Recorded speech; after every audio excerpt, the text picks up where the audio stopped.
বা অনেক মানুষ অনেক ধরনের স্বপ্ন দেখে থাকেন। এ ব্যাপারে আমাদের কাছে ওনারা জানতে চান যে এই স্বপ্নের মানে কি, এটার তাৎপর্য কি, এটা অর্থবহ কিনা, বা তাদের কি করা উচিত।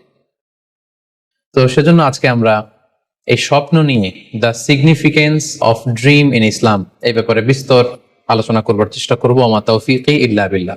মুমিনের স্বপ্ন, একজন বিশ্বাসীর স্বপ্নকে আল্লাহ তাআলা অনেক বেশি গুরুত্ব দিয়েছেন। এটা শুধু স্বপ্ন নয়, এটা হতে পারে আল্লাহ তাআলার পক্ষ থেকে একটা গাইডেন্স, হতে পারে কোনো গ্ল্যাড টাইডিংস, সুসংবাদ, হতে পারে কোনো সতর্কতা বাণী।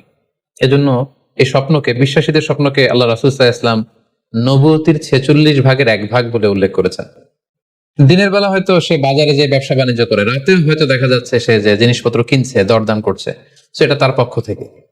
তাহলে বেসিকলি স্বপ্ন হচ্ছে 3 ধরনের: একটা আল্লাহর পক্ষ থেকে, একটা শয়তানের পক্ষ থেকে, আরেকটা হচ্ছে নিজের পক্ষ থেকে, যেটা আমরা সহিহ মুসলিমের একটি বর্ণনা থেকে জানতে পারি, যেখানে আল্লাহ রাসূল সাল্লাল্লাহু আলাইহি ওয়াসাল্লাম ইরশাদ করছেন, আর রুইয়া সালাসা, স্বপ্ন হচ্ছে 3 ধরনের। ফারুইয়া আস-সালিহা বুশরা মিনাল্লাহ, যেটা ভালো স্বপ্ন সেটা হয় আল্লাহর পক্ষ থেকে। ওয়া রুইয়া তাহজিনুন মিনাশ শাইতান, আরেকটা স্বপ্ন থাকে যেটা শয়তানের পক্ষ থেকে, সেটা ভয় দেখানো হয়।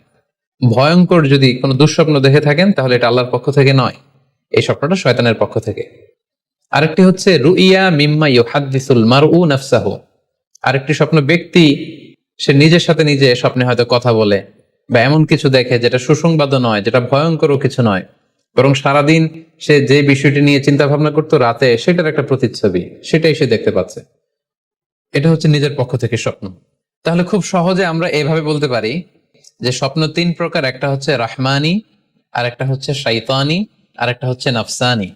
আই রিপিট, আমি আবার বলছি, স্বপ্নের প্রথম প্রকার হচ্ছে রাহমানি, দ্বিতীয় প্রকার হচ্ছে শাইতানি, তৃতীয় প্রকার হচ্ছে নাফসানি। যেটা রাহমানি সেটা রহমানের পক্ষ থেকে আল্লাহ দেখান, আর যেটা শয়তানি সেটা শয়তানের পক্ষ থেকে, শয়তান ভীতিকর পরিবেশ তৈরি করার জন্য বা ভয় দেখানোর জন্য যেটা দেখায়। আরেকটা হচ্ছে নাফসানি, যেটাকে বলা হয় আদগাসু আহলাম, যেটার কোনো মিনিং হয় না, অর্থাৎ নিজের পক্ষ থেকে নিজের চিন্তা ভাবনার প্রতিচ্ছবি। তাহলে শুরুতে আমরা জানবার চেষ্টা করব যে রহমানি, যেটাকে আরবিতে বলা হচ্ছে রুইয়া বা রুইয়া সাদেকা বা সালেহা, সেটা কি, এবং সেটা যদি আমরা দেখি সেক্ষেত্রে আমাদের করণীয় কি।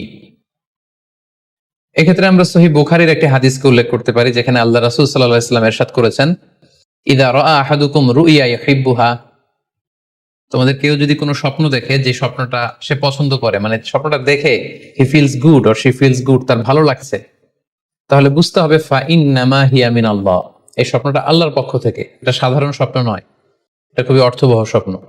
তখন সে কি করবে? ফালিয়াহমাদিল্লাহ আলাইহা, সে তখন এই সুন্দর স্বপ্ন দেখার কারণে আল্লাহ শুকরিয়া করবে। ওয়াল ইউহাদ্দিস বিহা, এবং চাইলে সে এই স্বপ্নের কথা মানুষের কাছে বর্ণনা করতে পারে বা শেয়ার করতে পারে। তাহলে সহিহ বুখারীর এই হাদিসের ভাষ্য অনুযায়ী আমরা যেটা বুঝলাম, আমরা যদি ভালো কোনো স্বপ্ন দেখি তাহলে 3টি কাজ করা যেতে পারে।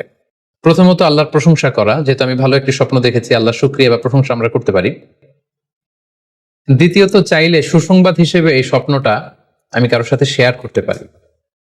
আর 3 নাম্বার হচ্ছে এমন ব্যক্তিকে আমি শেয়ার করব যে আমাকে ভালোবাসে বা যে আমার শুভাকাঙ্ক্ষী, তা না হলে আমি হিংসার শিকার হতে পারি।